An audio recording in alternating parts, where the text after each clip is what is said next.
Everywhere you look online, polarizing videos are catching attention and spreading like wildfire all across the internet. There is the fitness versus the body positivity. There is the left versus the right.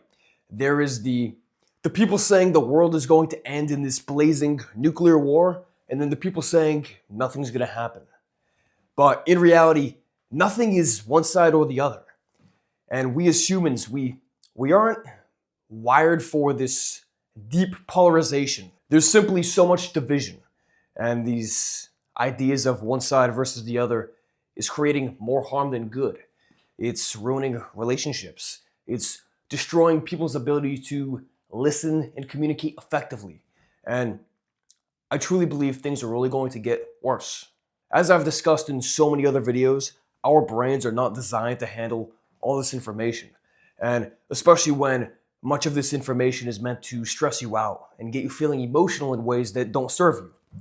You see, the content we're seeing, especially the polarizing content online, this completely hijacks your nervous system and makes you overly emotional. It gets you reactive, and when you're emotional and reactive, it makes those everyday things that you should be doing feel impossible. I don't scroll social media nearly as much as I used to, but when I did go on the other day, I saw a bunch of videos about doomsday prepping and geopolitics and how the end times are coming.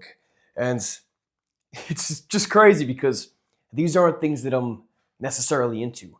I'm not going out of my way to look up these videos. Of course, it's good to stay up to date. It's good to prepare for things as they might happen. But a lot of this is just way too much. It's so over the top. And the people putting this content out, they simply want clicks. They want views. They want you feeling emotional and reactive so much to the point where you buy their course or you buy their book or you apply for their coaching. And it's like, I get it. Everybody's got to earn some money in today's day and age. But if it comes at the expense of scaring other people online and creating this false controversy and being overly polarizing just for more views, it's like, that doesn't seem worth it to me. The ironic thing is that most people know that the one side versus the other approach is just ineffective. They know that there is a lot more nuance to things. There's a lot more of a gray area than just black versus white. But people still will fall into this trap of taking one side versus the other because as people, we want to fit in. We want to be a part of a group. And we would rather be a part of one group, even if this one group disagrees with things that we know aren't necessarily wrong.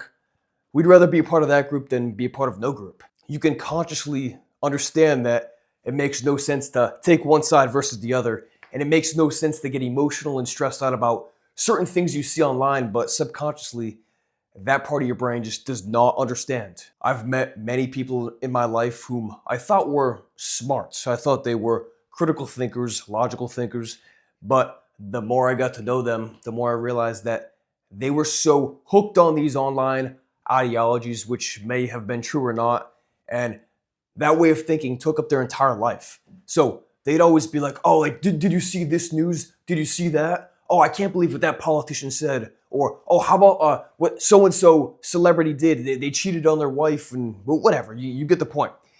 These people, all of their conversations, many of their thoughts and much of their energy was dedicated to these things they see online. And they had a very hard time detecting the flaws in their thinking.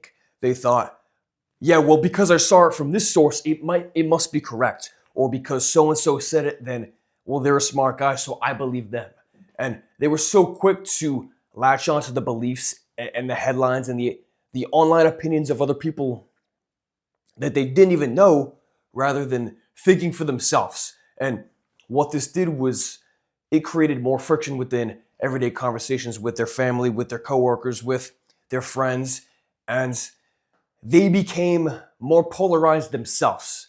But the thing is, they didn't even know why they were getting more polarized or how they were getting more polarized. They just thought they were right because everything they saw online would validate those opinions that they had formulated from seeing things online. And since our brains are always seeking out new bits of information, we have a very hard time detaching from the noise. And we're always plugged in. Because we're always plugged in, it's very difficult to see the nuances in what you're noticing online. You might see this headline in an article and be like, holy crap, such and such is happening, but in reality, it's just clickbait. You might see a YouTube video, a title, and it creates some sort of emotional spark within you. You're like, I can't believe that this guy is taking that stance. I gotta watch this video. And then you're all hyped up just thinking about it. And the video itself or the article itself might even explain the nuances. That piece of content might say, well, this is kind of true. However, there is another side to it. But in your mind, since you got so emotional with that title or the headline or whatever else it was, you're stuck in that loop. So the big question here is, what can we do? What can people like you and I and your friends and family do to go about this social media polarization? How can we deal with this in our everyday lives? Because after all, social media is something that most of us use. Almost everybody, at least in the Western world, goes online to some capacity every single day. So what can we do? There are a few things that I have done within my life, and they seem to really help. The first thing is just knowing that much of what I see online is either brain rot or misinformation. There's obviously some bits of content out there that are impactful. There are some sources that are reputable and knowledgeable, and those people you can lean on a bit more for gaining information about certain things. But yeah, just knowing that most of the things you see online is misinformation or brain rot puts you in a better situation than before. And the second thing you can do is spend less time online. And you might be wondering, well, okay, how will I stay up to date? How will I stay connected? How will I stay informed with what's happening with my friends and family and in the wider world? Well, what it'll tell you is this. Just because things are happening all across the world and just because you have the means to know what's happening all across the world doesn't mean you need to know.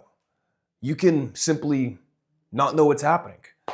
You can not know that new show that's coming out. You can not know what this politician said at this particular press conference. You can not know if that sports team won or lost in the game last night.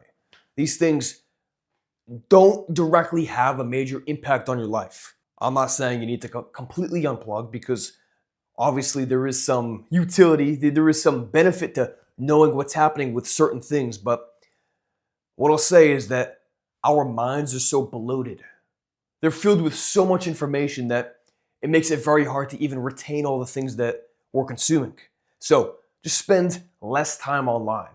Spend more time reading books, more time having conversations with other people, more time just thinking about things that are happening in the world and formulating your own ideas. And the less time you spend online, the more you'll realize that your ability to think critically and creatively problem solve is much better than you thought, because you'll begin to see as I said, the nuances in certain perspectives. You'll begin to formulate better ideas. You'll begin to communicate more effectively in ways that don't necessarily take one side versus the other, but is a holistic worldview, all right? I think these sorts of people are becoming more increasingly rare. And I don't often get to have conversations with people who can see one side and see the other and argue both sides equally without actually attaching their emotions to one side versus the other. Because after all, as I said, social media that is where the attention is going. That is the hub of the attention economy, you could say. And when you have more people than not spending all of their time on social media, and the videos and articles and posts online that are getting the most attention are the polarizing ones, then you have a society of people who really can't think for themselves. You have a society of people who can't understand both perspectives. It's just one side versus the other. This is creating the division. This is creating the disgust and the hatred for other people. But in reality, what you'll begin to realize is that you have more in common with other people than you may think. So, those are my thoughts here. Hope you enjoyed this. I appreciate you, and I'll speak to you soon.